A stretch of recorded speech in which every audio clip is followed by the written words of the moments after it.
gracias. Bueno, muchas gracias. Me han adjudicado a mí lo de romper el hielo y presentarnos esta tarde. La verdad es que aunque solo sea por estar fuera del calor que hace en la calle, ya casi se agradece venir a este espacio, pero la verdad es que es un espacio bastante agradable, más allá de que la presentación del libro lo sea o no lo sea, ¿no? El espacio merece la pena, así que muchas gracias a Espacio Dickinson por prestarnos esta instalación y también cobijo para contaros. ¿Os importa que os tute? ¿No os importa que os tute? Para nada. Pues bueno, y contaros un poco qué es lo que hemos querido hacer y por qué. Claro, teniendo en cuenta los tiempos que corren, si este libro, en lugar de ser un libro sobre el franquismo y tener esta cosa así como un poco seria, anatomía de una dictadura y tal, tuviera un título distinto, más polémico, más de extrema derecha incluso, etcétera, etcétera, la sala estaría rebosando. Y el componente generacional sería otro, porque esto va así. Es decir, una de las razones, uno de los porqués de esta obra es porque es necesaria. El problema es que no es tan fácil llegar al gran público. ¿Por qué es necesaria? Pues es necesaria porque se cumplen 50 años dentro de poco de la muerte del dictador y porque en 50 años pasan muchas cosas y muchas cosas caen en el olvido.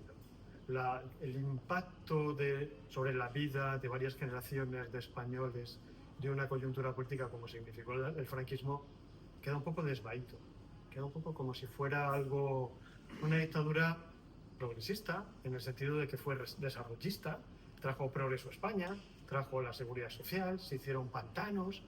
Es una imagen que yo oigo de vez en cuando en los blogs que consultan nuestros adolescentes y nuestros no tan adolescentes. Hay una cierta desmemoria.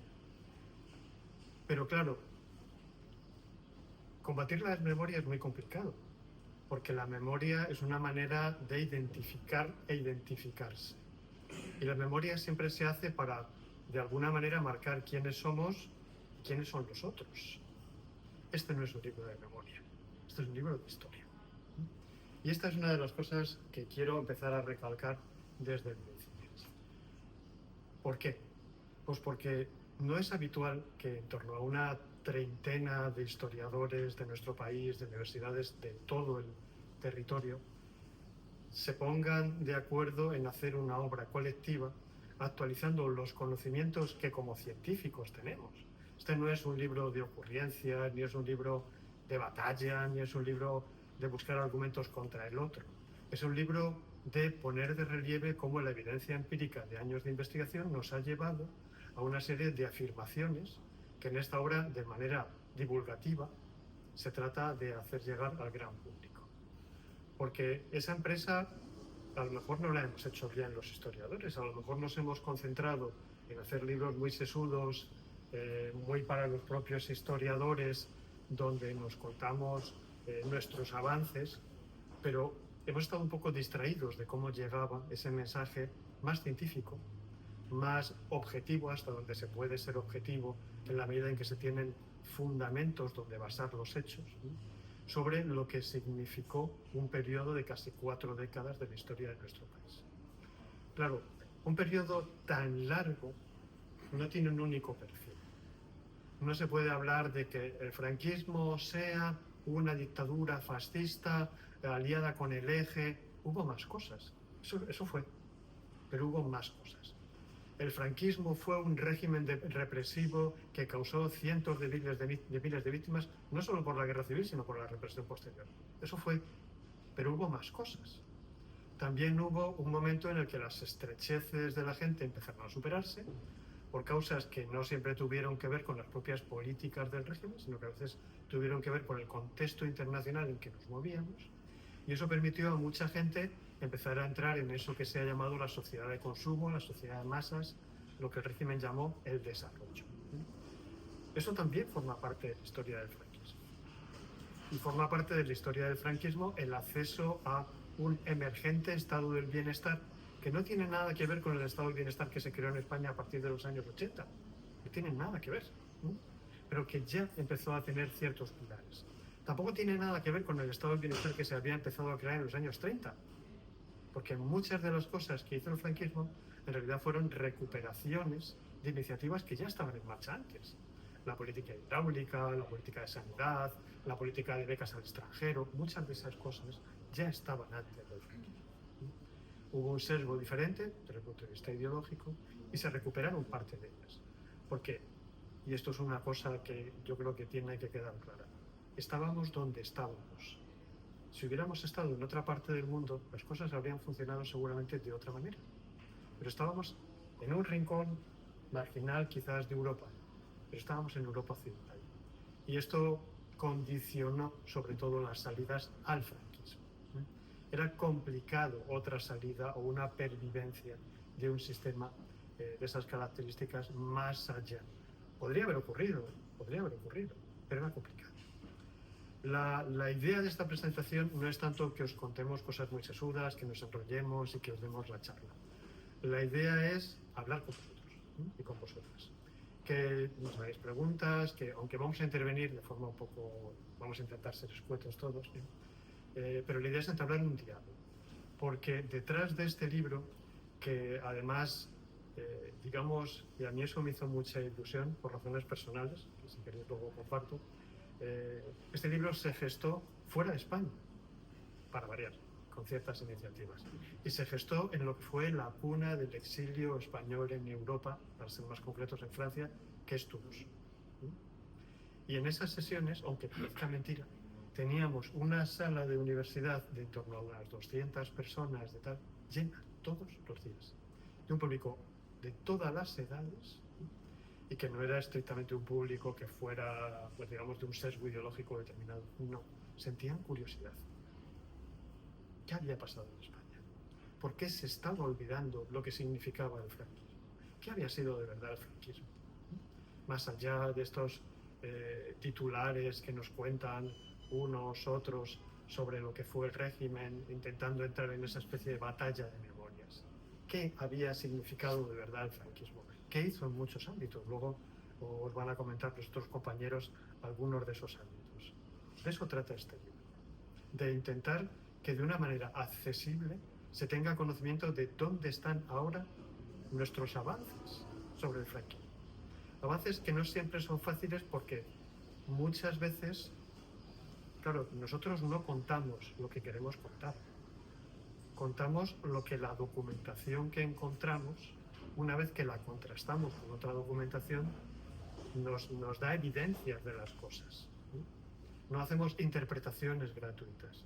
Basamos nuestras interpretaciones en hechos contrastables que cualquiera que venga detrás de nosotros pueda llegar a conclusiones equivalentes. ¿Por qué? Porque intentamos hacer ciencia. Ahora la ciencia sabéis que no está muy de moda. La ciencia también empieza a ser cuestionada, cada vez más, ¿no? Y de hecho yo pertenezco a una institución donde el 95% son científicos de bata blanca, entre comillas, es decir, no son de humanidades, solo somos un 5% de humanidades y de historia un porcentaje pues, del 1% aproximadamente. Pero somos científicos. Es decir, no decimos las cosas de forma gratuita. Tenemos elementos para amparar cada una de nuestras afirmaciones. Nuestro trabajo se basa en eso. Por eso este libro yo creo que es muy interesante, porque está hecho por gente que coloca la ciencia en primer lugar y que lo que cuenta evidentemente nosotros no estamos fuera del mundo. Todo el mundo vive en su presente y toma partido de una forma o de otra. Pero para nosotros tomar partido no significa contar lo que queramos. Significa ser un poco rigurosos con el pasado, con la historia. Por eso os digo que este libro no es un libro de volver a contar lo viejo. Es un libro de entender qué ocurrió. Y de entenderlo para que, de alguna manera, tenga un efecto que nos preserve de caer en visiones superficiales, como está ocurriendo ahora, sobre lo que fue una dictadura muy longeva y que en el fondo nos hizo perder tiempo, territorio y vida, o sea, tiempo, territorio en el sentido de espacio para avanzar y vidas por su desarrollo. No hay que infravalorar el pasado, tampoco hay que desconocerlo, porque el mejor antídoto para que no ocurran ciertas cosas en el presente es saber de dónde venimos para intentar que no vayamos hacia donde no conviene volver. Yo me callo aquí. Nuestra labor es la búsqueda del conocimiento y ponerlo a disposición de la ciudadanía, y este acto quiere ser eso, ¿vale? Así que por eso, además de ceder la palabra a mis compañeros, os la cedemos a vosotros para que luego nos preguntéis todo lo que queráis. Bueno, pues sigo yo. Buenas tardes a todos y todas. Muchísimas gracias por estar aquí acompañándonos. Yo también me sumo al agradecimiento a Espacio Dickinson, que la verdad es un espacio estupendo, ¿no?, para poder presentar este libro. Empiezo un poco insistiendo en algo que ya ha comentado Lorenzo y que además me parece importante que quede claro, porque es la intención que teníamos los diferentes autores y autoras, y es también la intención de los dos coordinadores, así lo manifiestan en la introducción, y es que es un libro académico. Luego hablaré de esto para poder compartir con todos los que estáis y que quizá no habéis visto todavía el libro, qué podéis encontrar dentro del libro, pero como planteaba Lorenzo, con un afán divulgador completo, ¿no?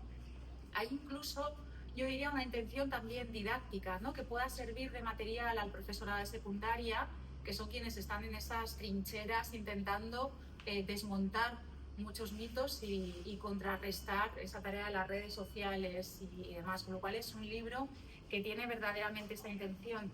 ¿Y por qué insistimos tanto y por qué insisten los dos coordinadores en la introducción en señalar que es un libro académico? Bueno, pues para empezar, porque hay muchos autores y autoras que nos hemos lanzado a participar en este libro. Hay 34, somos 34 investigadores e investigadoras, que no es fácil. Yo creo que al final, bueno, pues la coordinación también ha tenido el mérito de ponernos a muchos y muchas a plantear y a escribir estos textos, que además pertenecemos a generaciones diferentes, que yo creo que eso también es muy interesante. Los diferentes autores y autoras tenemos edades distintas, hay perfiles muy consolidados. Algunos de los historiadores más, diría casi como más importantes del franquismo, los históricos historiadores del franquismo, están aquí, pero hay también perfiles muchísimo más jóvenes y nosotros estaríamos un poco en el medio, ¿no? Con lo cual yo creo que también es algo interesante, porque no suele ser habitual poder ver de primera mano ese recambio generacional, que en el fondo lo que evidencian es la buena salud que siguen teniendo los estudios sobre el franquismo y cómo las nuevas generaciones y estos jóvenes doctores que llegan a la tarea de la investigación siguen interesándose por el franquismo. Yo creo que esto hace que el libro tenga interés. Lo planteaba Lorenzo, yo creo que también es otra cosa que está bien mencionarlo, y es que venimos de universidades, de instituciones distintas. Las principales universidades españolas y unas cuantas francesas están aquí representadas, ¿no? Creo que venimos con nuestras propias tradiciones, venimos con nuestros propios debates de nuestras propias instituciones, venimos de nuestros propios departamentos y nos reunimos aquí, con lo cual también el libro es casi como un mapeo que permita al lector o a la lectora ver qué se está trabajando en las diferentes universidades. Subrayaría también la dimensión ligeramente interdisciplinar que tenemos los autores y las autoras. Mis compañeros son de historia, yo estoy absolutamente historizada, pero vengo de sociología y trabajo en un departamento de sociología y antropología. No soy la única, hay un capítulo escrito por una antropóloga, hay un capítulo fundamental escrito por una arqueóloga de los conflictos contemporáneos. De alguna manera, lo que demuestra este libro es que los estudios del franquismo no son del todo factibles si no ponemos a dialogar a diferentes disciplinas, ¿no? ¿Hasta qué punto podemos entender del todo la represión si no tenemos arqueólogos que nos estén diciendo de alguna manera que aparecen las fosas, por ejemplo, ¿no? O hasta qué punto podemos hacer historia cultural si desde la sociología y la antropología no aportamos algunas herramientas que tienen que ver con entender los ritos, las fiestas, los símbolos, ¿no? Con lo cual, creo que también es una cuestión, es un aspecto que en el libro está reflejado y que los coordinadores han tenido muy en cuenta, y a mí me parece interesante plantearlo. Hay sensibilidades historiográficas también muy distintas, por eso yo creo que al final el libro funciona como un catálogo bastante completo o suficientemente exhaustivo de cómo abordar el franquismo. Por supuesto hay mucha historia política, hay muchos capítulos que podríamos enmarcar en historia política, es decir, textos que se interesan por la diplomacia, por las relaciones exteriores, por las estructuras políticas de la dictadura, por los propios actores y los propios protagonistas políticos de la dictadura franquista. Hay también bastante historia cultural, es decir, hay textos que se interesan más que por esta estructura política, por la ideología, por los símbolos, por las fiestas, como decía hace un momento, por los discursos que el régimen construyó, muchas veces con intenciones legitimadoras. Y hay también la tercera pata de este triángulo siempre necesario y para que se complemente, que es la historia social. Hay también muchos capítulos que exploran el efecto que tuvo todo lo anterior sobre los ciudadanos de a pie, cómo afectó, por ejemplo, el hambre, cómo afectó la violencia, el fenómeno de la migración en un momento dado, como a partir de los años 50 la gente tiene que irse del campo a la ciudad, es decir, hay también mucha atención a cómo todos estos discursos y todas estas políticas afectaron a los ciudadanos de a pie que estaban viviendo en un contexto dictatorial. Con lo cual, yo creo que uno de los valores que tiene el libro y que bueno, pues, lo convierte en un volumen potencialmente muy interesante para un público muy diverso es que nos permite entender la dictadura y nos permite entender qué fue el régimen franquista desde muchos ángulos que en absoluto son excluyentes, sino todo lo contrario, que son complementarios. Y de ahí el valor de que sea un libro colectivo con tantos autores y autoras tan diversos de disciplinas en algunos casos diferentes y con enfoques también distintos. Para acabar me gustaría señalar algo que también ha planteado Lorenzo muy bien, y es esta idea de que el libro es diverso, pero por supuesto todos los autores y autoras nos ascribimos a algunos consensos historiográficos a los que hemos llegado, es decir, a lo largo de los años esta disciplina académica y científica que intentamos que sea la historia y que sean las ciencias sociales nos ha permitido llegar a una serie de ideas que ya no podemos negar. Es decir, cuando empezamos una nueva investigación tenemos que partir de ciertos consensos que ya han sido suficientemente demostrados y que desde un punto de vista académico ya no podríamos negar. Empiezo por el más evidente y yo creo que bueno, por el que ofrece o debería ofrecer menos dudas, y es que por supuesto hay que entender al régimen franquista desde el principio y hasta el final como una dictadura profundamente antidemocrática. Yo creo que es lo que planteaba también Lorenzo, ¿no? Frente a estas ideas de un régimen que se va volviendo progresivamente más desarrollista, más abierto, más laxo. Bueno, un consenso innegable es que desde el principio y hasta el final fue un régimen profunda y radicalmente antidemocrático. Un segundo consenso, por seguir un poco con esta idea, yo creo que también la ha apuntado Lorenzo y a mí me parece importante, y es la idea de la propia cronología del régimen. Es una dictadura muy longeva que va pasando por toda una serie de lógicas transformaciones, porque abarca del 39 al 75, y aunque no todos nos dedicamos al conjunto de la dictadura, algunos trabajamos más el primer franquismo, otros más el tardofranquismo, no podemos perder de vista que si no tenemos en cuenta la película completa, aunque nosotros directamente no la estemos trabajando, no podemos entender por completo lo que fue el régimen. Yo creo que es un libro que recoge de manera muy transversal y también muy exhaustiva la cronología completa del régimen franquista, incluyendo la intermedia, que mi sensación es que ha sido de alguna manera la cronología más olvidada, ¿no? Por los historiadores y las historiadoras. Hemos tenido, y yo me incluyo, muchos trabajos de primer franquismo, claro, es un periodo que da mucho juego en términos analíticos, y creo que ha habido también bastantes trabajos del segundo franquismo, ¿no? Ese desarrollismo donde empiezan a pasar tantas cosas, esa modernidad autoritaria, ¿no? Que dirían a Caterina Hoffman, pero en el medio tradicionalmente han faltado, ¿no? Yo creo que conocimiento de muchos aspectos de los años 50 y demás. Este libro no pierde nunca de vista la necesidad de entender el arco cronológico al completo para intentar ver las permanencias y las lógicas transformaciones. Y para acabar apunto lo que yo creo que también es un tercer consenso que está muy presente en este libro y que a mí me parece que es algo a lo que hemos llegado, ¿no? Que nos dedicamos al estudio del franquismo hace relativamente poco, aunque ya está suficientemente consolidado, que es la necesidad de una mirada transnacional.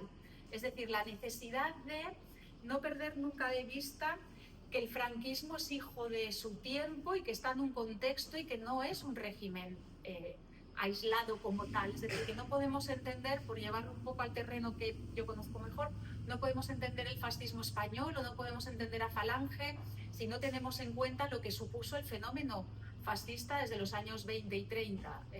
Y creo que esto en los diferentes aspectos, diferentes temas, las diferentes cronologías, creo que ya no podemos obviar, que no se puede entender lo que está pasando en el régimen franquista si no tenemos una mirada más amplia y no vemos ese conjunto de influencias, permeabilidades, transferencias más o menos visibles, más o menos directas, más o menos queridas, pero que están ahí, ¿no? Y creo que esto es importante señalarlo porque de alguna manera incorpora algunos de los avances, ¿no? Que en los últimos años los historiadores y las historiadoras pues han insistido mucho.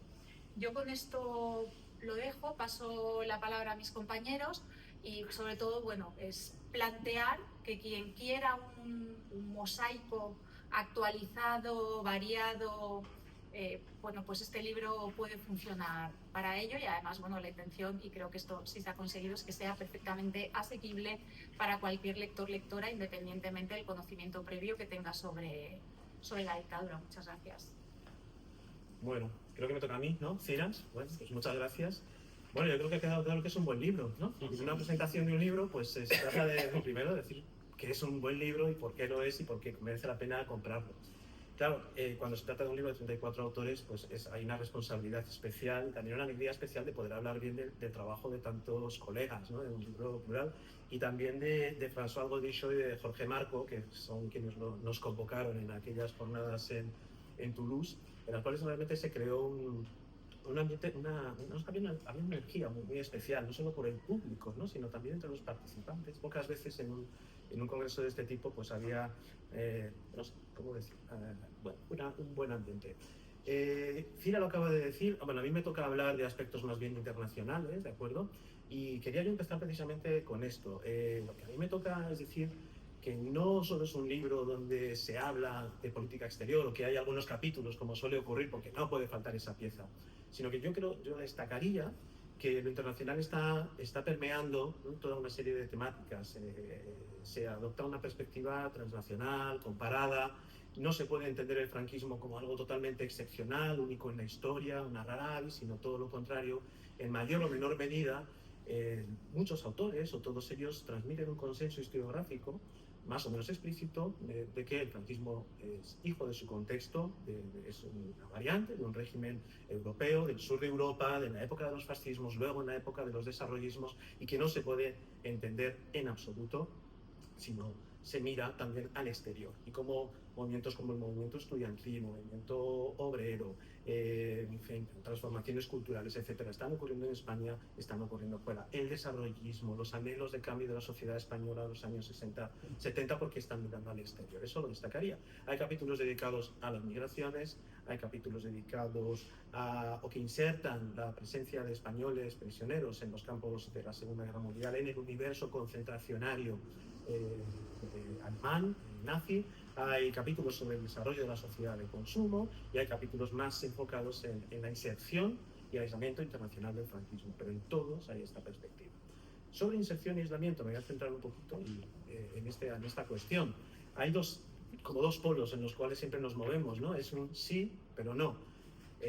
Creo que quizá lo más destacado que se aporta en los capítulos que hablan de estas cuestiones internacionales es recordar cómo, a pesar de que la dictadura nunca estuvo plenamente aceptada en la arena internacional y siempre fue vista como un estado de segunda categoría, con acceso vetado a la OTAN, a la Comunidad Europea, etcétera, etcétera, por debajo de este nivel político, la dictadura se insertó mucho en las estructuras económicas, comerciales, financieras, etcétera, etcétera, ya no solo en la etapa de la Segunda Guerra Mundial con las potencias fascistas, sino a partir de 1945 en el mundo de la Guerra Fría. Y el libro va más allá y recoge esos avances de investigadores que han trabajado mucho en el tema, va más allá de los acuerdos con Estados Unidos y el Vaticano, y va se habla de la americanización, la occidentalización de la sociedad española, que tiene muchas capas, que es muy compleja, donde hay, hay transferencias de conocimiento técnico, de modos empresariales, de gestión, educativos, culturales, etcétera, y eso nos lleva a un franquismo muy permeado,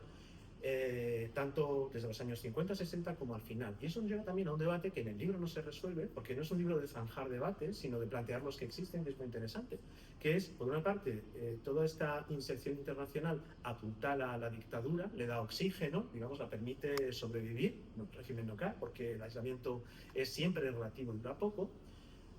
Incluso algún historiador, Fernando Guirao, habla de un rescate europeo del régimen de Franco, pero por otra parte tenemos siempre la tesis que dice que precisamente esta permeabilidad transformó la sociedad española y la hizo cada vez más incompatible con la anquilosada estructura política que significaba el régimen del 18 de julio. Tenías una sociedad cada vez más europeizada, más abierta a los vientos de fuera, bajo una estructura cada vez menos funcional. Nos lleva a una crisis exterior. Ahí no se resuelve porque no se está para ello. Luego quería destacar, y ya quizá con eso termino, para ir haciendo intervenciones cada vez más cortas, la dialéctica también entre interior y exterior en torno a la tolerancia internacional hacia la dictadura y cómo va cambiando, porque el mundo va cambiando. La represión de posguerra tiene un coste mucho menor para la dictadura de Franco que la represión de la etapa final. ¿Qué es lo que ha cambiado? Ha cambiado el mundo, ha ocurrido mayo del 68 y todos los 68, ha habido un mundo, o hay un mundo exterior que se moviliza contra la guerra de Vietnam, contra las dictaduras, hablo de Europa Occidental sobre todo, ¿no? de Grecia, luego de Chile, etcétera. Hay una agenda de los derechos humanos que se introduce en la política y el coste externo de la represión es cada vez mayor. El proceso de Burgos, el proceso 1001, todo esto tienen enorme coste exterior para la dictadura sin que nunca lleguen a ser determinantes, como sabemos, para su caída. Pero cada vez va habiendo una disociación mayor hasta llegar al patético discurso final de Franco en la Plaza de Oriente, achacando toda la protesta internacional contra su dictadura a una conspiración judeo-masónico-comunista, etcétera, en ese famoso discurso. Creo que eso nos da una imagen interesante de nuevo contradictoria, aislamiento final de la dictadura, pero ese mismo año 75 se crea en España la Organización Mundial del Turismo y establece su sede en España. A la España del desarrollismo de los años 60-70 está viajando gente como el general de Gaulle, año 1970, ya no es jefe de Estado en Francia, pero hace una visita al viejo héroe de la Resistencia para conocer al general Franco. Igual que en el 67 había viajado el antiguo canciller alemán Konrad Adenauer a conocer a Franco. Igual que, lo menciona Miguel Ángel Ruiz Carnicer, en el 72 un gobernador de California llamado Ronald Reagan viene a viaja a España, saluda a Franco, y nos movemos en esta contradicción, en esta tensión, ¿no?, de inserción, aislamiento, pero hay que poner muchísimos matices. Creo que es un libro muy matizado, ¿no? que introduce todo esto que vamos sabiendo y que vamos corrigiendo, espero, imágenes muy en blanco y negro, ¿no?, sobre muchos aspectos, pero también sobre los aspectos internacionales de la dictadura. Por mi parte nada más, decir que por supuesto ha sido un privilegio trabajar en un libro así, colaborar, aportar un granito de arena. Y por último, si les faltara un motivo para comprarlo, hay un código QR al final del índice en el cual pueden conectarse a las conferencias, pueden ver en vídeo las intervenciones orales que tuvieron lugar en ese congreso, aunque luego de lo hablado a lo escrito pues hay una cierta elaboración. Bueno, pues nada, muchas gracias. Javier, cuando quieras. Bueno, gracias. Lo de hablar en los tiempos siempre es complicado porque la gente que ha hablado antes que tú lo ha hecho muy bien, ha dicho todo, pero en el derecho penal creo que el acusado tiene la prerrogativa de hablar el último, con que tendrá alguna ventaja. Yo, como ya habéis dicho muchas cosas del libro, casi voy a retomar algunas de las que habéis comentado y voy a añadir otra que tiene relación con mi contribución a la obra colectiva, un poco para el debate, ¿no? Porque uno viene aquí y bueno, luego se da cuenta que en realidad teníamos que estar hablando entre todos y debatiendo, porque seguro que el público, en algunos casos los conozco y los sé, y en otros es muy probable que sepan mucho de lo que estamos hablando, ¿no? En relación con esto, lo que comentaba Lorenzo, la dificultad, a veces la sensación un poco de desánimo que nos viene a los historiadores cuando pensamos que no rompemos los muros para divulgar, los muros para acceder a las nuevas generaciones. No hemos hablado mucho de que estamos en el año de los 50 años de libertad y de todos los actos que se están organizando y celebrando en torno, ¿no?, a esta conmemoración. Yo, por ejemplo, he tenido uno en la facultad hoy y, claro, muchas veces hacemos encuentros o jornadas sobre el franquismo y estamos nosotros, porque dices, bueno, los estudiantes, como ¿para qué van a venir? Seguramente tienen temas que les atraen más que un grupo de profesores hablando sobre la posguerra o sobre la modernización o la política exterior del franquismo en los años 50. Hoy era un homenaje, no era el franquismo exactamente, bueno, era presentar un programa de actividades que vamos a tener en la facultad. Además estaba la comisionada de la Secretaría de Estado de Memoria Democrática, Carmina Bustrán, y para presentarlo con nosotros, y luego había un acto de homenaje a José Luis Montañés, un estudiante de la facultad que murió por disparos de la policía en una manifestación en diciembre de 1979. Bueno, había estudiantes en la primera parte porque una profesora del departamento tenía clase y los ha llevado público cautivo, y desgraciadamente cuando los familiares de José Luis Montañés y otras personas, compañeros de la facultad de cuando estudiaba sociología, han hablado y ha sido un acto muy, muy emotivo, pues ya no había nada. Entonces había bastante gente porque han venido muchas personas, pero obviamente eran todo cabezas canas y personas, no había prácticamente ningún estudiante excepto 2 o 3 que participaban, porque hemos querido que participaran y hablaran también algunos. Es una pena.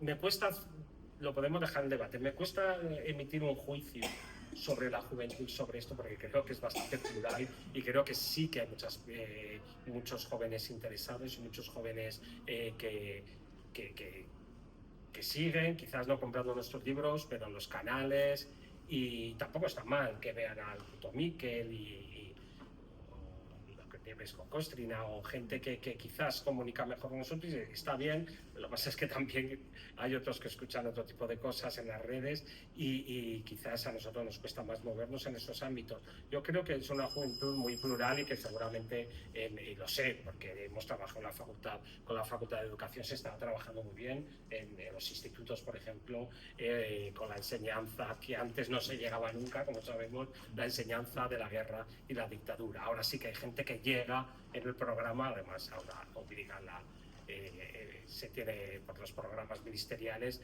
y yo creo que seguramente se está trabajando bien. Pero bueno, es difícil, hay países que en esto tienen una tradición pues mucho más larga. Estoy pensando en el caso italiano, ahí obviamente guerra, fascismo, antifascismo, resistencia, campos de concentración, Primo Levi, es que lo tienen del Día de la Memoria y les puede gustar más o menos, pero lo tienen desde siempre. Aquí sabemos que durante años ese trabajo no se ha hecho. Pero es difícil, ¿no? Sobre todo por esta pluralidad de canales, series televisivas, etcétera. No sé cuál será el balance final que hará la Secretaría de Estado, que la haga sobre estos actos de los 50 años de libertad. El otro tema que me planteaba escuchando a Cira es otra barrera que es también en parte sorprendente, ¿no? Es la barrera entre el consenso historiográfico, ¿no? Nosotros cuando vamos a los congresos de historia, algún colega también extranjero dice, ¿pero cuántos sois de historia contemporánea? 500. ¿Y qué bien os lleváis? ¿No? Nosotros, yo qué sé, tenemos más escuelas, más enfrentamiento, y es que hay muy pocos historiadores que estén fuera de esto, que tengan un mínimo prestigio académico. No voy a citar nombres de publicistas que no tienen. Los demás, hay un consenso historiográfico, pero bueno, luego no te vayas a buscar ese consenso en el espacio público, y tampoco vayas a buscar un museo de la dictadura franquista. Ni siquiera tenemos un museo de la guerra civil, ni siquiera tenemos unas salas del Museo de Madrid sobre la guerra civil. ¿Por qué si tenemos este consenso historiográfico tan fuerte y tan admitido sobre un montón de cuestiones que habéis citado, desde la política exterior, al hambre, a la violencia, a la cultura en el franquismo, es tan difícil que parte de ese consenso pase a la sociedad civil. Esto es transnacional también, no solo la historia del franquismo tiene tanto que ver con otras historias de otras dictaduras fascistas o autoritarias, es que también los combates por la memoria pues lo estamos viendo en todos los países de Estados Unidos que están con la guerra civil después de siglo y pico, o en Italia obviamente, o en Francia, o en todas partes estamos viendo que se están reproduciendo estos combates por la historia y por la memoria, que yo creo que van de la mano. Y en parte es bueno que así sea. Es bueno que así sea, quizás no como se está produciendo ahora, pero obviamente el pasado es un sujeto político que nos interpela y al que nosotros también interpelamos para nuestras causas del presente y nuestros proyectos futuros, ¿no? El pasado que fuimos, que somos, y también lo que pudo ser y lo que queremos ser, ¿no? Es normal que los movimientos sociales, los jóvenes, busquen en las luchas del pasado inspiración, y es normal que la dictadura, lo escandaloso es lo contrario, ¿no? Lo escandaloso es que un político en España diga, el pasado, qué pesados con el pasado, ¿no?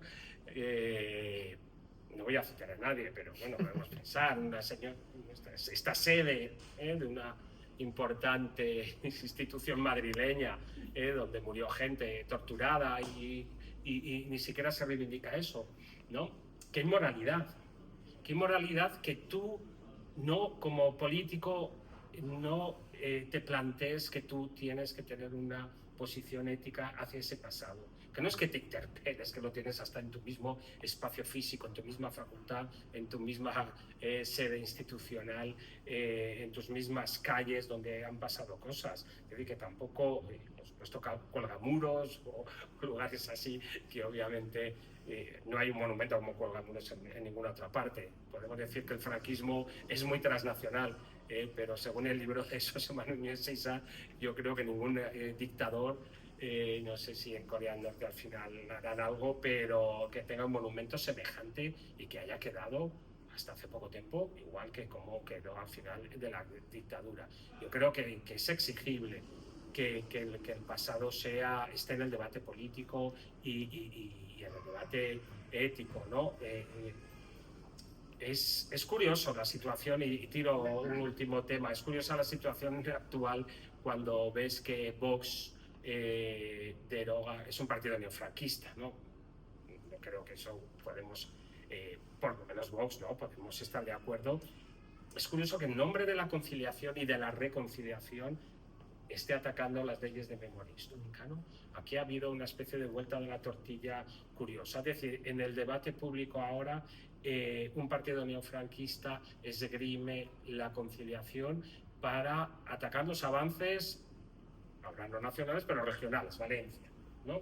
Me parece que se llama la ley de conciliación. Aragón, yo que soy aragonés, lo mismo. Una ley que votó el PP en Aragón, bastante consensuada, porque no todo es Madrid en Aragón, y que sin embargo ahora el PP ha derogado. Y es curioso, ¿no? Yo mi intervención, ahora sí que voy a hablar de mi intervención finalmente, es que cuando el movimiento de la memoria histórica que emerge desde mediados de los años 90 por causas que ahora no voy a comentar, y ahí empieza a hablar de régimen del 78, de pacto de silencio, empieza a hablar de cultura de la transición, acusa a esta falsa reconciliación, esta reconciliación no auténtica, de ser una herencia del franquismo, otra herencia más del franquismo. Yo aquí lo que digo es, cuidado, atacar el discurso de la reconciliación tal como se hizo en la transición no solo es legítimo, sino que creo que debe hacerse. Creo que allí hay un cierto malentendido. La dictadura no reconcilió nunca. Hubo una pseudo reconciliación, como hubo en otras sociedades europeas, como pasó en Alemania o en Italia en la posguerra, porque la gente quería reconstruir el país y convivir y vivir y no mirar atrás. Y por eso tampoco también los debates en Alemania en lugares así llegaron bastantes años después del final de la guerra. Tuvieron que pasar 2 décadas para que dijeran nuevas generaciones, papá, ¿dónde estabas tú cuando pasaba esto? ¿No? La gente se dedicó a reconstruir las ciudades y a no hablar del pasado, ¿no? No es solo una cosa española, ¿no? Entonces, el Valle de los Caídos, que se inaugura en 59, después de la visita de Eisenhower, entonces precisamente se disimula diciendo no, es un monumento a la reconciliación, porque en Estados Unidos están diciendo, pero este monumento, bueno, vamos a coger unos republicanos de las mismas fosas donde somos fusilados, los metemos ahí. Los 25 años de paz de Fraga, lo mismo. Hay un discurso de la paz, pero ese discurso de la paz no es un discurso para nada de la reconciliación. Es decir, los 25 años de paz se celebra en los nodos con la terminología de la cruzada todavía, y en las calles se celebra con desfiles de excombatientes. No hay medidas efectivas de reparación, por supuesto, ni de justicia. No hay reincorporación de los funcionarios, no hay medidas para los excombatientes republicanos, no se facilita el regreso de los exiliados, se recuperan algunas figuras intelectuales, etc. Sabemos que hay un discurso de la paz que se hace pasar como una reconciliación. Y entonces, a mí me molesta que luego la izquierda acabe diciendo lo que ha hecho la derecha, ¿no? En el fondo el franquismo reconcilió, y gracias a esos 3 décadas de paz y de desarrollo se pusieron las bases que hicieron posible la democracia. Esa España ya no polarizada, como se decía ahora, esa España de nuevas clases medias fue la que permitió. No, el franquismo no reconcilió, fue la oposición, los socialistas en los años 40 hablando con los monárquicos, el Partido Comunista en el año 56 con la política de reconciliación nacional, tanta gente en el exilio, los que estuvieron hablando de reconciliación, pero ojo, reconciliación para luchar contra la dictadura, para sumar gente que se distanciaba de esa dictadura, para construir un futuro democrático. ¿Qué pasó? Que en el año 75 pues, se produce ese desfase cronológico, histórico, y ese discurso se convierte en reconciliación con la dictadura y sus herederos, obviamente en una situación de incertidumbre, de amenaza militar en un tema muy sensible, como demostraron la primer ciclo de sumaciones, todas las amenazas que hubo, etcétera, pero también de una izquierda que en parte es prisionera de sus propios discursos, ¿no? Cuando has estado años hablando de perdón, de conciliación, de reconciliación, de consenso, etcétera, es muy difícil salir de ahí porque realmente era un discurso que quedaba muy fácilmente deslegitimado. ¿Qué estás defendiendo? Además, en una situación con el terrorismo de ETA que marca un nuevo nosotros y ellos, los violentos, ¿no? Entonces, ese espacio constitutivo de la política que era la reconciliación se acabó convirtiendo en un espacio que constreñía mucho el debate sobre estos temas que son esencialmente políticos y no son históricos. Bueno, dejo este tema también aquí para el debate y con esto yo creo que podemos ya dar paso a vuestras intervenciones, comentarios, preguntas. Pues que estaba bien. Gracias. Si no es el franquismo, parecido. Sobre todo en los chicos jóvenes. Es que no en las chicas, en los chicos. Que dicen las encuestas que quieren Son votar a los Vox, que van muchos. a votar a Vox, y es que lo van a votar. El 40%, ¿no? De Claro. los chicos jóvenes. Sí, sí, sí.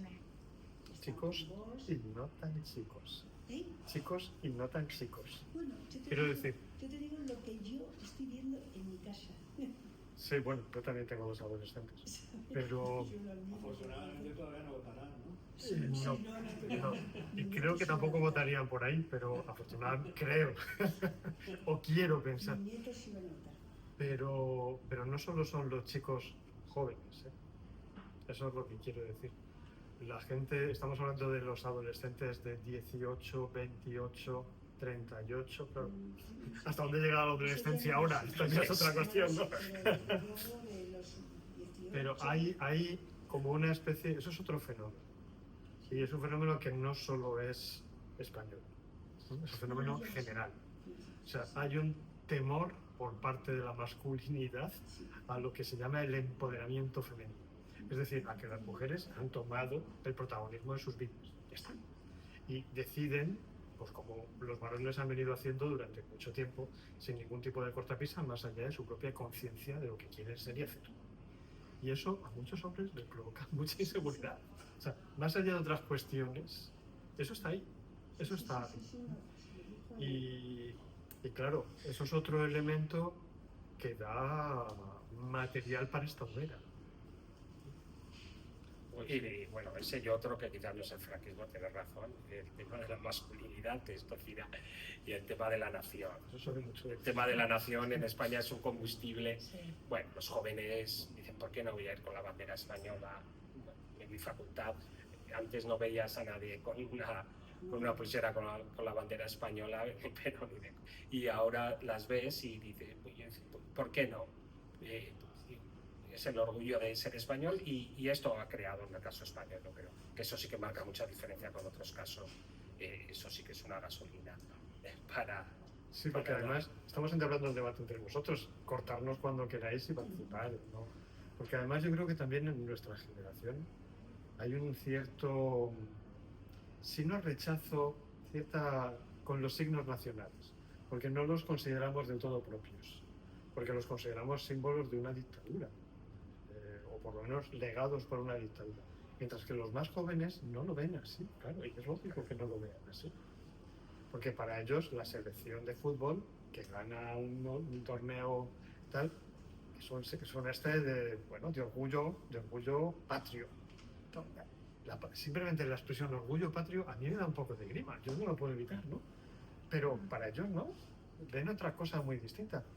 Mirad, este verano, no hace mucho, fui con mi hijo mayor, 16 años, al Valle de los Caídos. No había estado nunca. Y me dijo, lo quiero ver, papá. Bueno, vamos para allá. Claro, ¿qué es el Valle de los Caídos para un chico de esa edad? ¿Qué es? No hay ni tumbas de nadie a quien decir, este fue el dictador, y este... No hay tumbas allí visibles. Hay una cruz grandota, una explanada enorme, llena de granito y una cripta. ¿Qué hay que explique ese símbolo funerario de un dictador edificado sobre la muerte de muchos de sus adversarios? No hay nada. Para alguien que no conozca la historia, no hay nada. Claro, es otra cosa que nos debe hacer pensar, ¿no? Este tema de los símbolos que hay detrás de ellos. Nosotros mismos sentimos incomodidad hacia ciertas cosas que también deberían representarnos. Más allá de que cada uno viene luego de tradiciones distintas. A mí esto del nacionalismo me da grima, sea el nacionalismo catalán, el español o el de la ELPA, me es igual. Pero bueno, hay mucha gente que se siente cómodo en eso. O sea, yo prefiero las cosas más transnacionales, internacionales y tal, pero hay mucha gente que se siente cómoda con eso. Y si recuerdo haber estado, es que no sé qué año fue, cuando Francia ganó el Mundial de Fútbol, no sé si os acordáis, frente a Brasil. Bueno, pues yo estaba en un piso y cuando Francia jugaba un partido de los eliminatorios, salía al balcón de enfrente un grupo de metal, o sea, con trombón y tal, y tocaba la marsellesa en el balcón. Entonces todo el mundo aplaudía, ¡guau! A mí me hacía gracia. Si hubiera sido el himno español y tal y cual, a lo mejor no me habría causado la misma sensación. Y dices, eso es cosa mía, claro, pero yo creo que esto es algo que todavía tenemos en nuestra sociedad. Hay una falta de identificación con ciertas cosas de la que también están sacando partido los que sí se sienten cómodos con esos símbolos. O sea que hay como varias cosas. No, a raíz de eso yo creo que el problema de la bandera española es que se está usando contra los catalanes, los vascos, contra los otros. Y los que quieren tener la bandera de alguna forma racional, pues se encuentran desarmados. Entonces, antes he dicho lo del terrorismo. El terrorismo yo creo que es una cosa que nos causó mucho daño, digamos, históricamente. Pero, digamos, volviendo al libro, que vosotros tenéis la ventaja de lo habéis leído y nosotros no. Entonces, una vez que lo leamos podemos hacer otra reunión. A mí lo que me ha gustado es que ponéis 36-77. Es decir, a mí, que se quite la guerra civil o que se quite los 2 últimos años siempre me parece una guerra civil.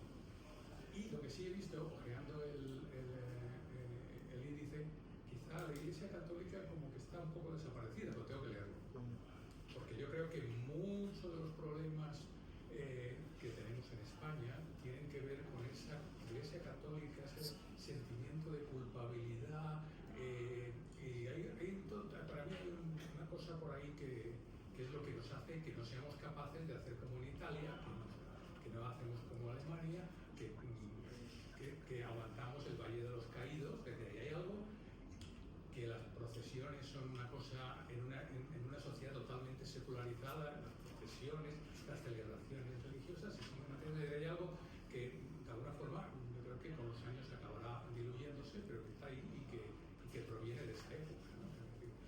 Ojo, que proviene de esta época y de los Habsburgo y de los Borbones, que no es que es intrínseco, digamos, español, ¿no? Pero bueno.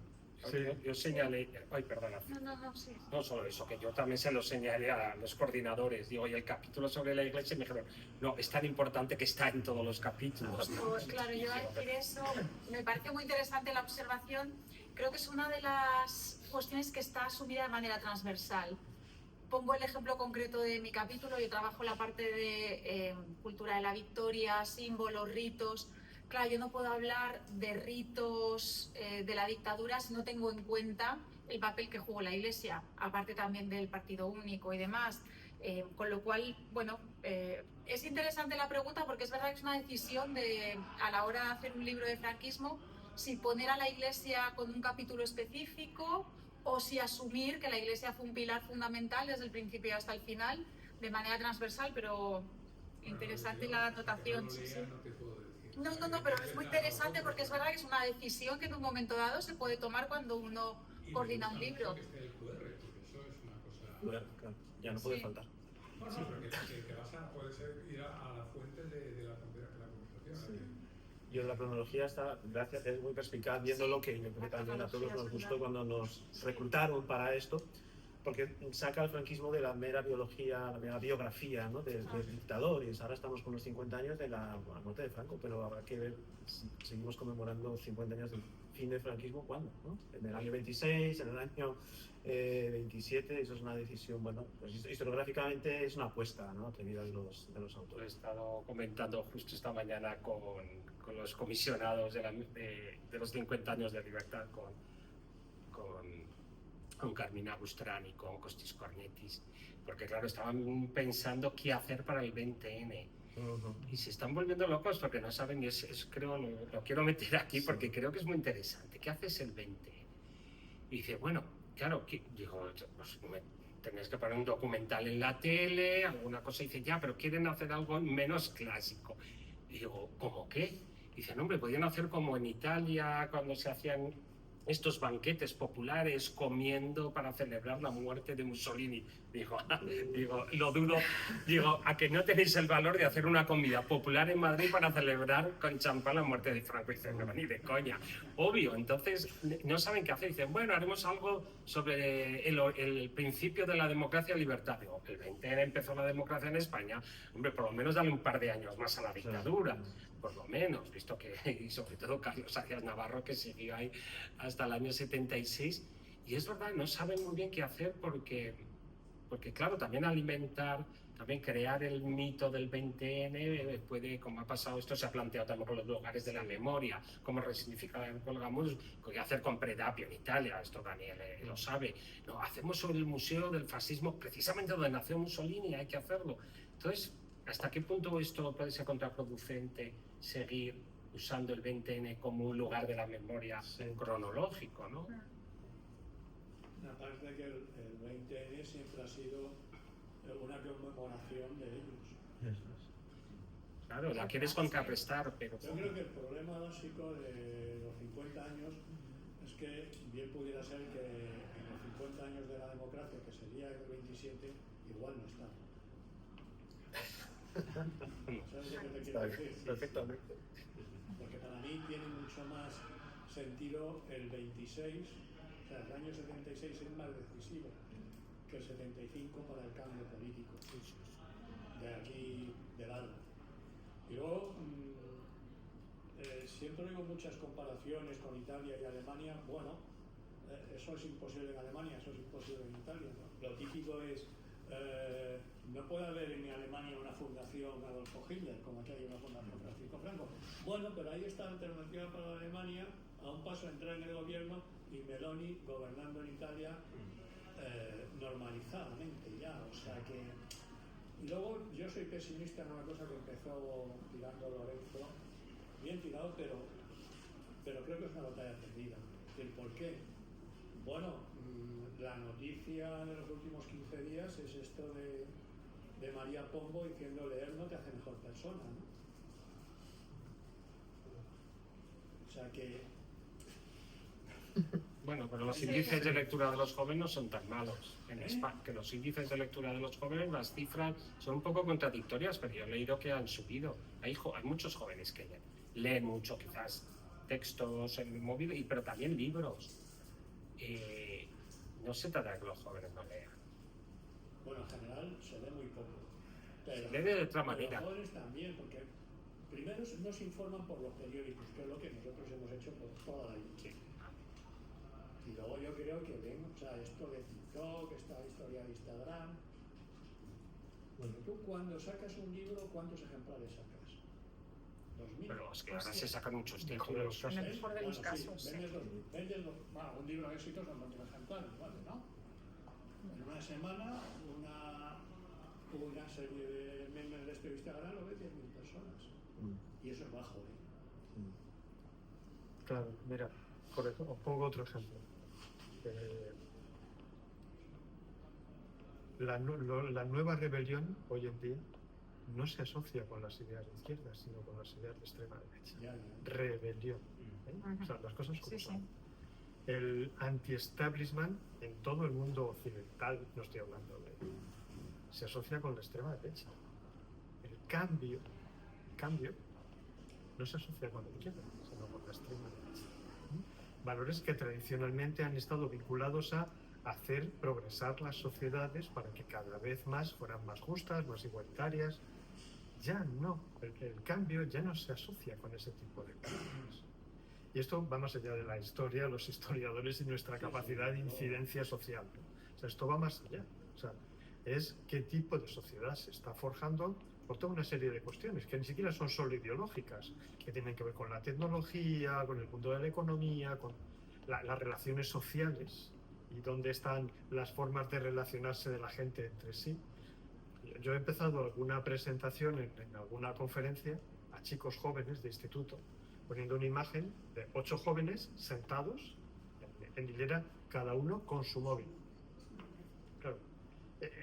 En una charla sobre el 68. Si coges, Claro, si coges tú- el metro por la mañana, Claro, a pero las eso, 6:30, que claro, no son los luego que están decimos, en el metro, va todo Dios de cada... pero la cuestión Y él es, va al 9 mirando retomo otra cosa que ha nuestro salido libro antes. en ebook, a lo mejor. Decimos, esto es de los jóvenes. Ese es el 1 de 10. Claro, pero es que esto no es solo de los jóvenes. El porcentaje de nuevas parejas que se crean en nuestro país o en cualquier país tal, vinculado con encuentros casuales o que uno va a una... comparado con el porcentaje de parejas que se forman por citas a través de no sé cómo se llama, de blog o de páginas de internet y tal y cual, es irrisorio. O sea, uno comparado con el otro. La mayor parte de la gente se relaciona a partir de la red. Nuestra forma de comunicarnos con el mundo, no la de nuestros hijos o los chicos, la nuestra, es a través de la red cada vez más. Entonces, ¿qué pasa? Tenemos que adecuar la forma en que mandamos los conocimientos a la sociedad. Pero claro, a nosotros eso nos cuesta muchísimo. Porque como un conocimiento basado en... Métete en Tinder. Claro. A clase de historia de una vez. Claro. O sea, ¿cómo lo haces? O sea, ¿cómo comprimes en 140 palabras 4 años de estudio sobre un tema que necesita matices? O sea, claro, ahí hay cosas que no sé, que tendremos que intentar ir ajustando. Sí, Pero... o sea, yo de todas maneras creo que de alguna manera estoy totalmente de acuerdo, ¿eh? Y con la preocupación además de las redes, los mensajes tan cortos, tan efectistas, eso te sale una influencer diciendo una cosa, entonces te tira por la borda trabajo de años, pero me parece un poco a veces como paternalista por nuestra parte la visión hacia los jóvenes, ¿no? O sea, yo creo que el problema no es El formato, o sea, el problema no es que los jóvenes tengan TikTok, sino la capacidad crítica con la que van a llegar a ese TikTok, ¿no? Entonces yo creo que hay una disciplina que a veces desde la historia se valora poco, que es la didáctica de la historia. Es una cosa con su sesudez y sus debates. Y vuelvo a algo que ya hemos comentado a propósito del libro. Una intención muy clara de este libro era que el público lector sea el profesorado de secundaria, y en Toulouse, en el congreso que dio origen a esto, había un público muy variado, muy intergeneracional, como planteaba Lorenzo, pero había muchos profesores de secundaria que enseñan en Francia historia de España y que realmente querían formarse para poder transmitir cosas acordes con la investigación que se está haciendo, ¿no? ¿Cómo transmites en un aula? Todos, muchos somos padres, madres de adolescentes. ¿Cómo transmites ciertas cosas a chavales de 16 años? Yo no lo sé, pero la didáctica sí. O sea, hay métodos de transmisión. Si luego tienes cierta capacidad crítica, que creo que es una de las herramientas más valiosas que te proporciona la historia, no tanto el conocimiento enciclopédico, que ahora quizá no tenga tanto sentido, como la sensación, ¿no?, de poder cuestionar y de esencializar ciertas cosas, a lo mejor llegas al youtuber de turno o llegas al tiktoker de turno con capacidad de decir si compras el mensaje o no, ¿no? Sí, Cira, pero una observación. Sí, yo creo que ya te digo que yo colaboro con educación en la Complutense y trabajan muy bien ahora la enseñanza de la dictadura y la guerra, pero el 60% de los colegios de Madrid son concertados. Sí, Tenemos 16 claro, universidades sí. privadas y algunas donde los discursos como San Pablo C que se hacen son absolutamente ya no antes era católico moderado, ahora rozan ya el fascismo casi. En esos colegios para un profesor puede ser arriesgado hablar de según qué manera de la dictadura, porque luego los alumnos le dirán, papá, pues este profesor nos ha dicho alguno. Es difícil en el contexto.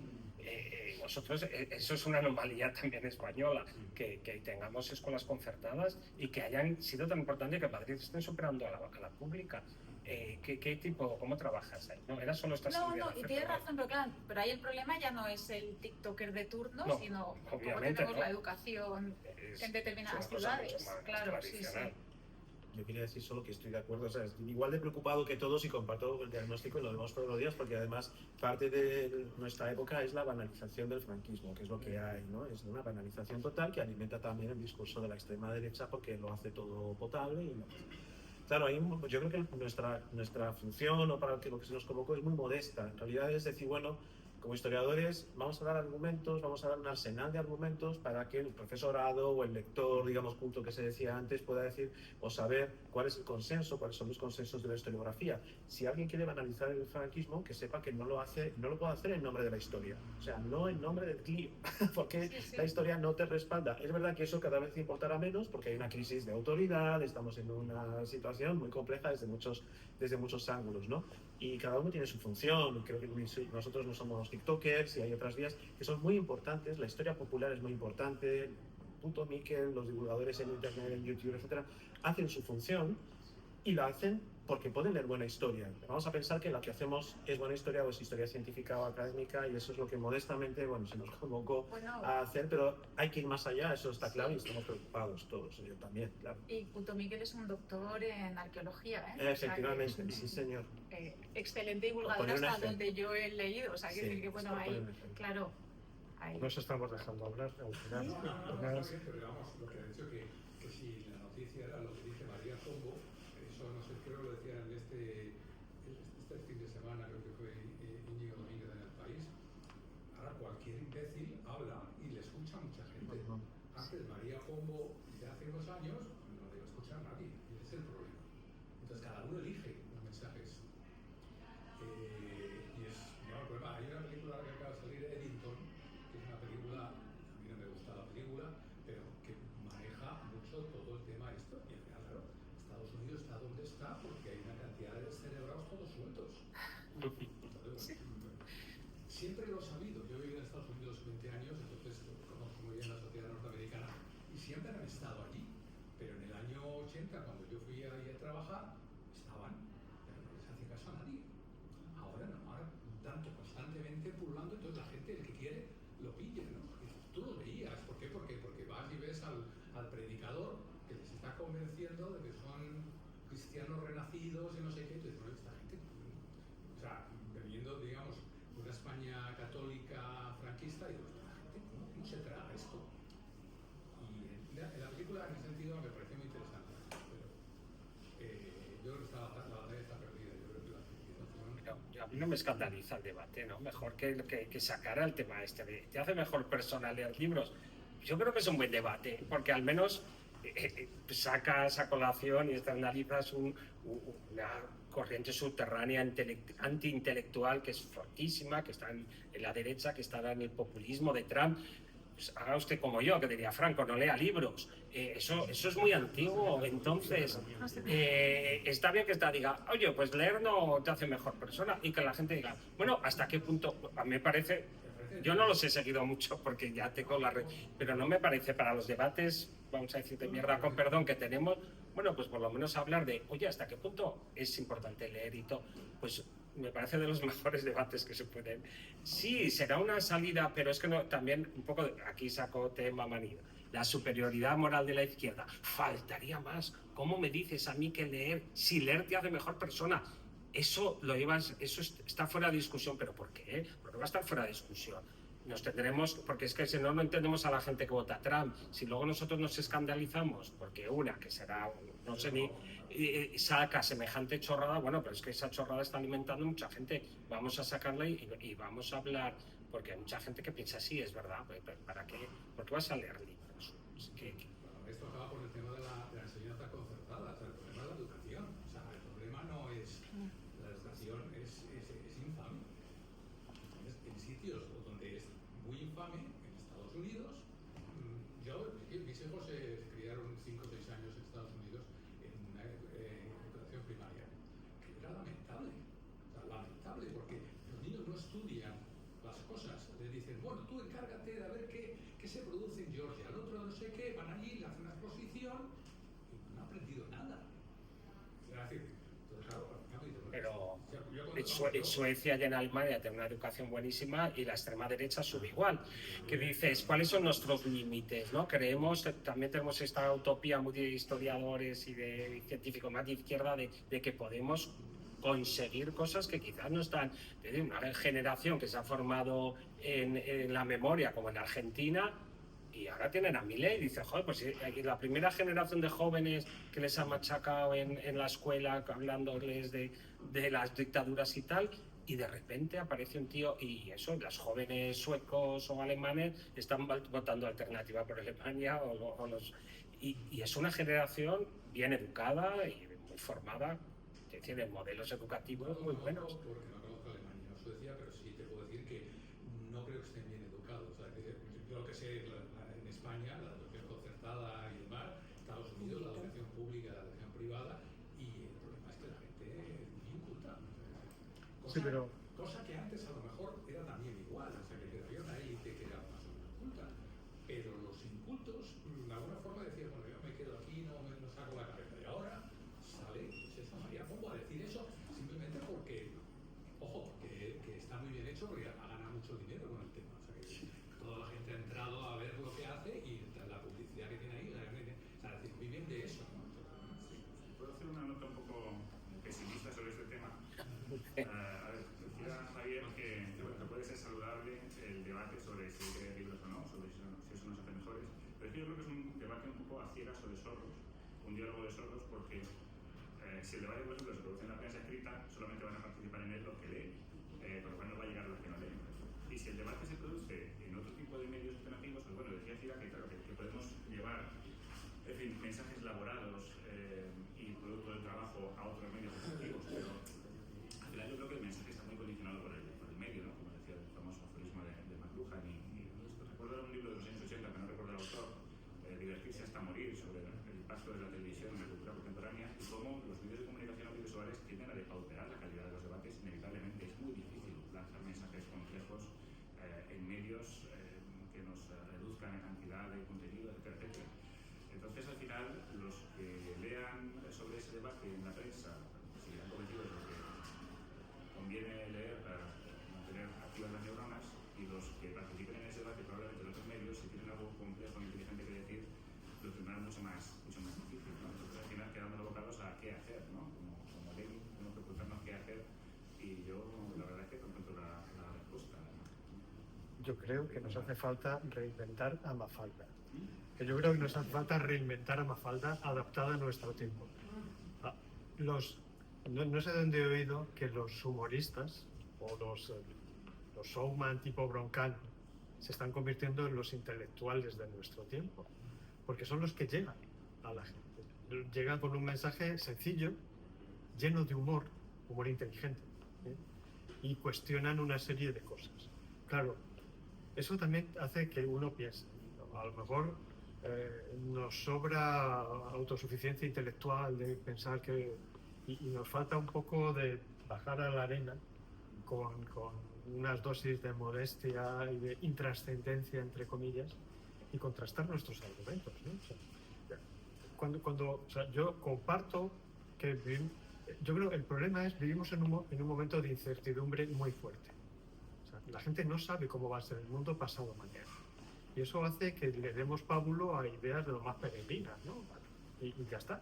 Y que por lo tanto toda esta gente extraña que pulula por ahí tenga cancha cuando en otro momento más asentado nadie les haría ni caso. Pero ahora sí, porque como no se sabe qué va a pasar, y esto la humanidad lo ha vivido, somos historiadores, lo han vivido en otros momentos, ¿no? Pero además es una incertidumbre de sociedades acomodadas, que no es la misma que la de las sociedades que necesitan tirar para adelante, ¿no?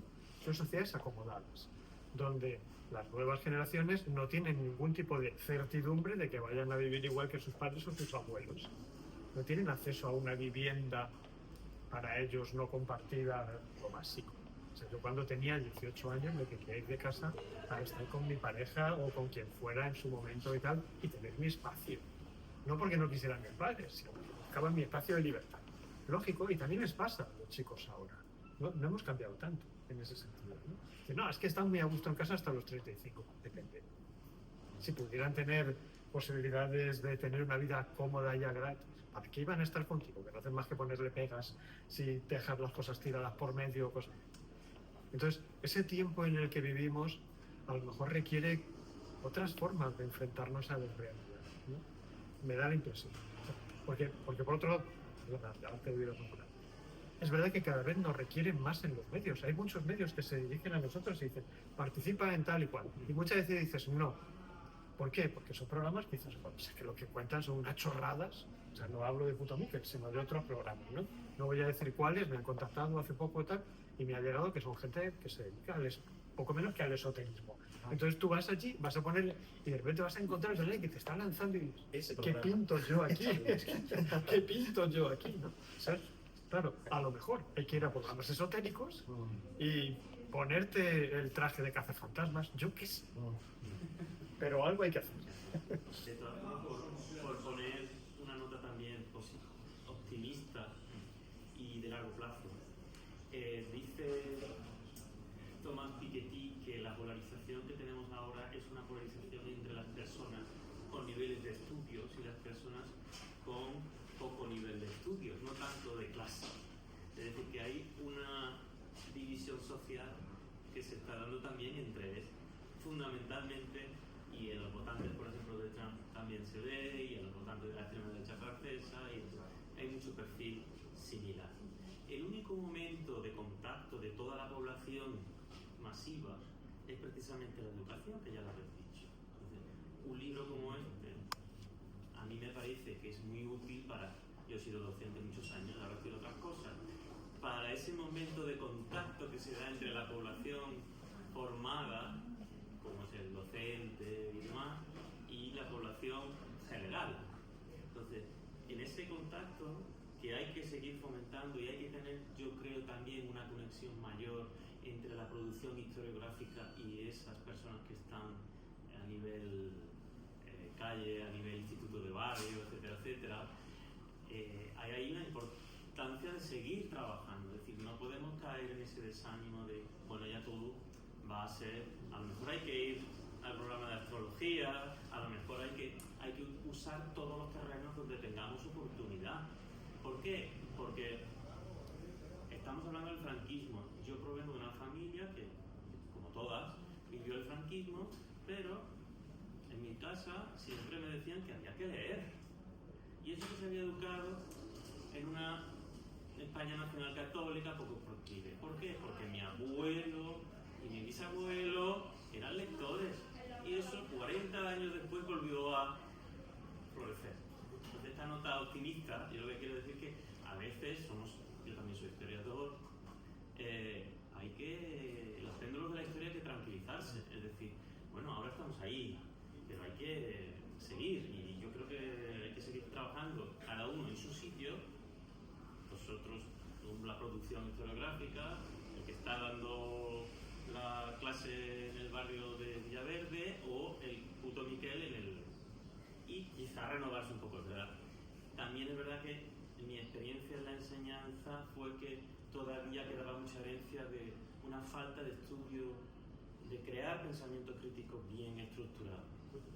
Yo dudo que eso se esté haciendo bien todavía.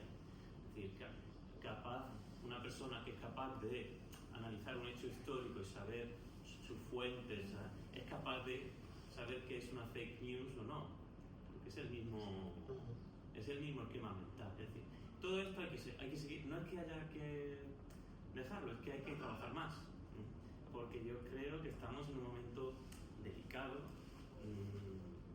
peligroso, pero bueno, ¿qué hacemos? Es decir, que nos dejamos llevar, no, porque siempre ha habido momentos, efectivamente, el muera la inteligencia tampoco es nuevo, es decir, que eso lo conocemos de sobra, momentos terribles de la historia, incluso reciente, donde toda la producción intelectual ha sido barrida.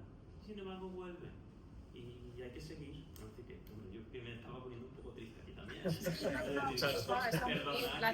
Y luego también, y ya termino, por el momento generacional. Yo también he estado muchos años en contacto con adolescentes y no hay que menospreciar las generaciones.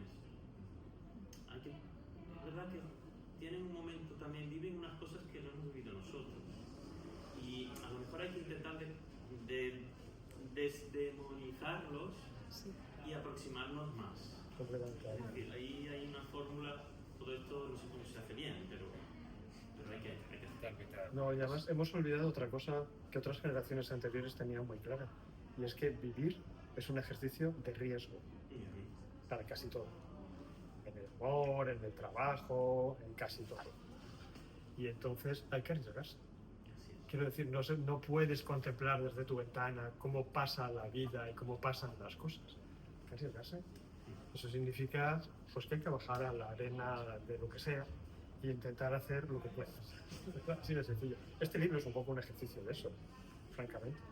Porque también en el gremio hay conciencia de que hay que simplificar los argumentos, de que hay que hacer un lenguaje agradable, de que hay que llegar, lo que decías antes, lo que decía antes Cira sobre la didáctica, o sea, de que hay que llegar a la gente. Claro, eso es muy importante.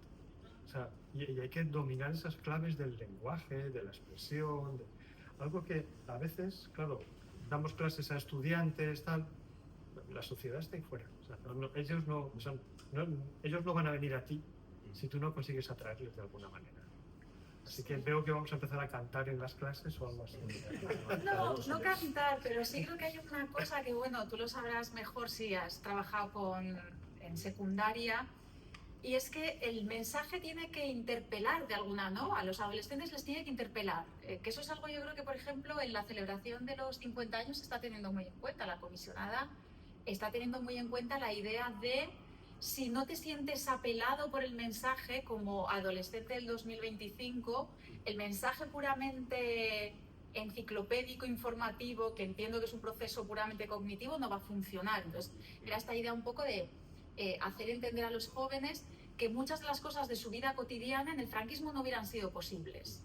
Desde llamarte a lo mejor Yuna, como se llama mi hija, que es un nombre catalán, hasta ir vestida de una determinada manera, estar dándote un beso con tu novio en el metro, o sea, es decir, millones de cosas estrictamente cotidianas, aparentemente intrascendentes. El mensaje que se ha lanzado, por ejemplo, ¿no? Bueno, que la lanzó la comisionada era todo esto no lo hubieses podido hacer. Entonces, automáticamente, de alguna manera, bueno, automáticamente no, pero la idea es que eso probablemente ayude a conectar más que el mensaje. Yo creo que desde la universidad trabajamos con lo contrario, trabajamos con mensajes, confiamos mucho en la capacidad de descodificar un mensaje relativamente complejo porque nuestro público es adulto. Y ya no te digo si encima estás hablando ya de máster y demás. Tienes un público muy formado, que ha sido ya muy adiestrado en pensamiento crítico y que entiendo que su cerebro ya debe estar afianzado, ¿no? O sea, ya hablo incluso en términos puramente cognitivos. Y yo creo que, pues quizá eso, ¿no? Nuestra tarea a lo mejor es dejar los mensajes de una determinada manera para que quienes saben realmente transmitirlos, que probablemente no vamos a ser nosotros, lo puedan aplicar. O sea, yo creo que a lo mejor, bueno, por seguir con el optimismo y acabar de manera optimista, pues quizá ahí funcione un trabajo en cadena interesante, ¿no? Es, si vas a saber transmitir un mensaje, yo te puedo ofrecer a lo mejor qué tipo de mensaje. Y bueno, o sea que... Y os podemos garantizar que teníamos orden de ser claros, didácticos, ¿verdad? Breves, cosa que es lo que más cuesta siempre. Luego de añadir referencias o sugerencias de lectura al final de cada capítulo. No hay notas ni hay bibliografía científica o de esta, pero hay como 5 o 7 libros, pero también novelas gráficas, documentales, películas, ¿no? Porque tiene ese afán didáctico. Pues es la tarea que se nos encomienda. Una referencia corta a una experiencia de la Comisión de la Verdad en Colombia, de la cual trabajé yo también ahí. Y tiene que ver con el tema del optimismo. El papel de los profesores de secundaria, por ejemplo, ha sido fundamental en la divulgación del informe. Los comisionados en su legado pues hicieron unos acuerdos con la Federación Colombiana de Educadores para la divulgación del informe en todo el país y en la formación de los profesores de humanidades con base en el informe. Entonces eso sirvió también para desplegar todo ese conocimiento que se acumuló ahí en la institución. Y hay una cosa en relación con los trabajos académicos. Ahí se reunieron una variedad de académicos en las distintas áreas que condensaron el conocimiento de las distintas ramas de las ciencias sociales en ese momento y trabajaron con todos los muchachos que estaban recogiendo los testimonios en las distintas regiones del país.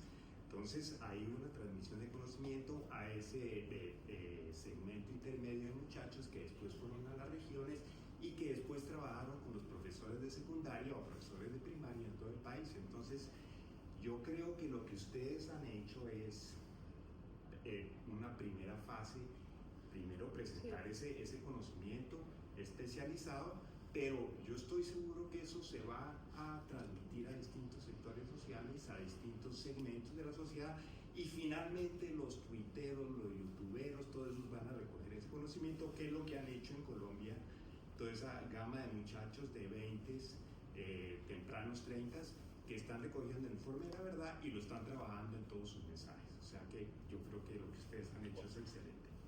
Pues muy interesante. Sin haber leído el libro. Gracias. Gracias por el ejemplo, sí. Sí, es que ese trabajo en red sería muy interesante. A lo mejor uno de los problemas ahora es que tenemos algunos cortocircuitos en esas redes de conexión y habría que ver cómo conseguimos restablecer la tensión en la red para que no haya esos cortocircuitos. Lo que hay que hacer es expropiar las redes directamente, porque lo que es una vergüenza es que usemos una red de un señor que se llama Elon Musk y que lo veamos normal y estemos hablando y estemos, bueno, un señor... Gracias. Yo creo que habría que coger esto por los cuernos así. Europa crear una red propia, pública, con unos algoritmos controlados y con una intervención pública. Es que es absurdo que nuestras redes de comunicación las controle un señor de extrema derecha que sabe muy bien lo que hace, ¿no? Que hay discursos del odio, hombre, claro, pero es que no hay control de contenidos, no, claro, lo han quitado el poco que había, pero es que es... A ver, es que a veces nos vamos a cuestiones quizás muy de estructura, los jóvenes, y genial, yo estoy de acuerdo además con el mensaje optimista y precisamente Trump joven no es que sean los jóvenes en este momento el problema. Pero es que hay cuestiones que son muy de agencia, son de gente que se está moviendo con unos think tanks, el tema que decía universidades privadas, etcétera. No es que yo esté en contra, es que hay un programa de acción y Y estas redes no es que sean neutras y sea un señor que solo saca dinero, es un señor que tiene también un diseño ideológico y que hace que esas redes, y nosotros no estamos afrontando eso. Yo no sé luego cómo se hace, porque no sé tanto de redes, cómo se podría solucionar, pero obviamente es un problema. Las redes iban a ser en el 2011, cuando el 15M, el espacio horizontal, participativo de democracia, la primavera árabe, luego como mucho para convocar una reunión, luego se han convertido en el feudo de la extrema derecha, de los discursos de odio, pero eso no es casualidad, no es que esta gente se mueva muy bien, que lo hace además. Es que además tiene un ámbito propicio y que está diseñado para eso, y no estamos poniendo. Entonces los historiadores lo que tenemos que hacer es tomar la pastilla no sé, de X y tomar, no, los historiadores, pero yo creo que hay problemas ahí que no es ya solo los jóvenes, sino que son de cosas bastante concretas que no se afrontan y que obviamente afectan a los canales de comunicación y de formación de muchos jóvenes, porque es verdad que muchos se están informando a través de las redes, muy aislados en sus burbujas de amigos, de red, etcétera, y eso obviamente es un problema. Bueno, yo solo quería hacer una breve intervención. Simplemente, como otra propuesta, ya que habéis mencionado todo esto de los 50 años de libertad y demás, la cuestión de la memoria, pero claro, hay un problema que a veces yo creo que es que se pone un poco el carro delante de los caballos, ¿no? Porque, claro, es que hay un problema yo creo también de base que es que no sé, bueno, mi experiencia es que muchas instituciones del Estado, su democratización ha sido bastante superficial, por no decir otra cosa, y por ejemplo, ¿no? Mi experiencia estos años en el ejército y tal, o sea, la memoria institucional del ejército de tierra, digamos que no ha sufrido una verdadera democratización, ¿no? Entonces, se ha hecho, digamos, entonces, porque hay un trabajo pendiente, eso también yo creo de la judicatura y en otros cuerpos del Estado, ¿no? De que hubo una democratización superficial o de una pátina y detrás todo quedó igual, o sea, cuando los referentes institucionales y demás son los que eran antes, aunque hayan pasado 50 años, pues quiero decir que está muy bien, por supuesto, todo el trabajo con los jóvenes y demás y todas las cosas que hay que hacer, pero claro, hay unas cuestiones estructurales e institucionales que a lo mejor habría que mirar también desde las comisiones oficiales de la memoria. ¿Cuáles son los referentes institucionales del ejército y de otros cuerpos del Estado? ¿Qué memoria hay del pasado, ¿no? En instituciones como la Academia General Militar y muchas otras, ¿no? Que la memoria que hay del pasado es bastante distorsionada y no es por las redes sociales, no es por Twitter, sí. Ni por es porque hay aquí unos legados y los linajes familiares que han continuado y por supuesto que ahí nadie ha querido meter mi mano, ¿no? Porque tú ahora decirle al ejército que quite todo por la patria de los cuarteles de España. Yo lo haría mañana. Yo creo que es un lema que tendría que salir de los cuarteles. Ha habido una guerra civil en este país, pero vete tú ahora a decir mañana que el gobierno va a quitar todo por la patria de los cuarteles. No, por poner un ejemplo chorras, Tiene una influencia, quiero decir, a nivel social, unos órganos institucionales que educan a cada año un número X de personas, etcétera, etcétera, que luego van a trabajar, además todo es para el Estado, y tienen sus redes sociales, etcétera, etcétera, que por cierto además están muy aislados de muchas cosas, eso tiene una influencia social también. Y claro, y si luego el ambiente es, porque a lo mejor durante años o durante décadas el ambiente era, pues, aunque pensase lo mismo, no vamos a hablar de estos temas, pero cuando el ambiente propicia y todo es favorable, digamos, a nivel ambiente, pues de repente muchas veces es quitarse la careta y decir cosas que antes no se decían, pero que siempre se pensaban, ¿no? Sí, pero de todas maneras tienes razón. Y es verdad que tenemos que tomar la red, si no tomar la red, participar en ella, porque efectivamente la red está escorada y los mensajes que reciben los chicos están muy escorados. Pero en casi todas las sociedades hay sectores que son más conservadores y sectores que son más progresistas. Ejército, judicatura, hay una serie de sectores que son conservadores, incluso por sus propios métodos de captación de sucesivas oleadas de gente. Pero la universidad y la ciencia se escorran hacia el otro lado, que es lo que critica la derecha. En general sí, que es lo que también critica la derecha y la extrema derecha. Por eso es una cosa bastante intelectual, anticientífica. O sea, no es anticientífica porque, yo qué sé, porque consideren que todas las teorías de la ciencia son desbarradas, ni porque tal, por el cambio climático, y bueno, que sí, que es lo que dicen y tal.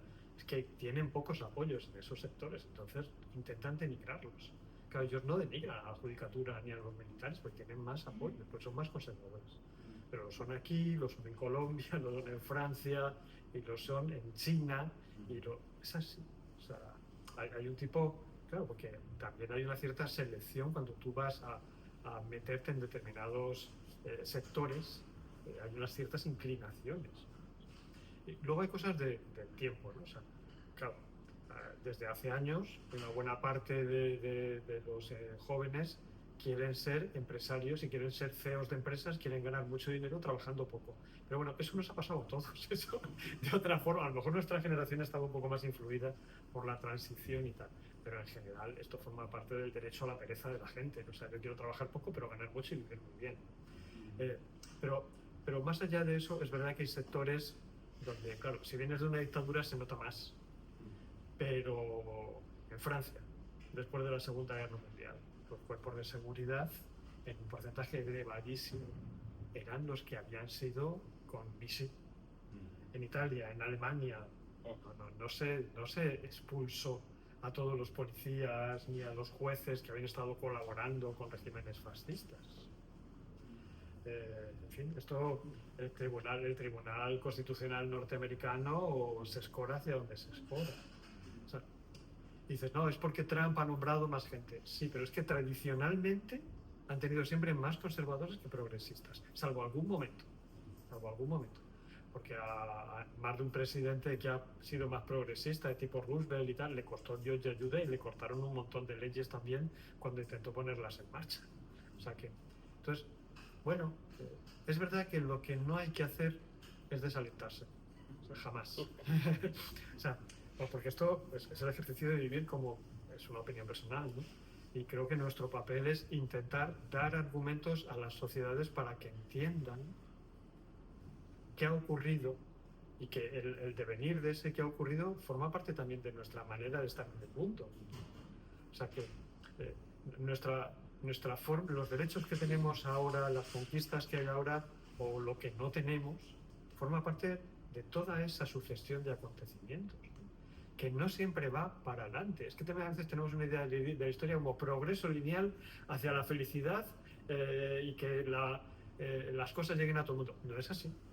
No es así. Hemos tenido más de un periodo oscuro y que han durado mucho tiempo en la historia. ¿Se avecinan tiempos oscuros? Esperemos que no. Pero si llegan, pues habrá que intentar apechugar y hacer lo que se pueda con ellos. O sea, quizá en Alemania, en Italia, esa judicatura, esa policía, tenían cierta vergüenza porque habían sido derrotados. Aquí no.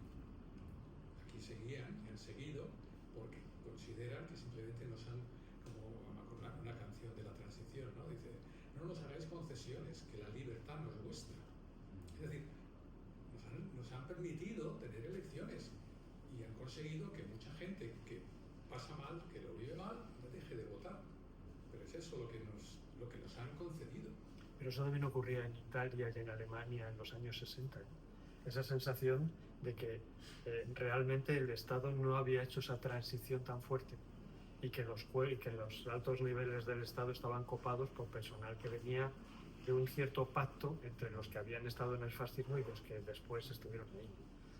De hecho, criticaban a esos sectores. O sea, y el brote de terrorismo de la Baader-Meinhof o en Italia de las Brigadas Rojas y tal y cual, en parte tuvo que ver con esa sensación de que se reproducía de manera poco clara esa estrategia de dominación que venía desde los años 30. Bueno, pero bueno, eso ya son interpretaciones de una época determinada. De Italia, Berlinguer consiguió 35% de voto y luego ha desaparecido.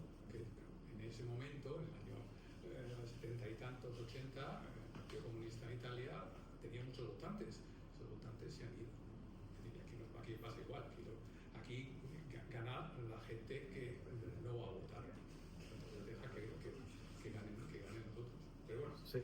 Y de todas maneras, Antes que no sé, sí, vamos a acabar. con el debate de las 47 horas, yo no sé si... Eso. bueno, muchas gracias. Muchas gracias por venir. Gracias.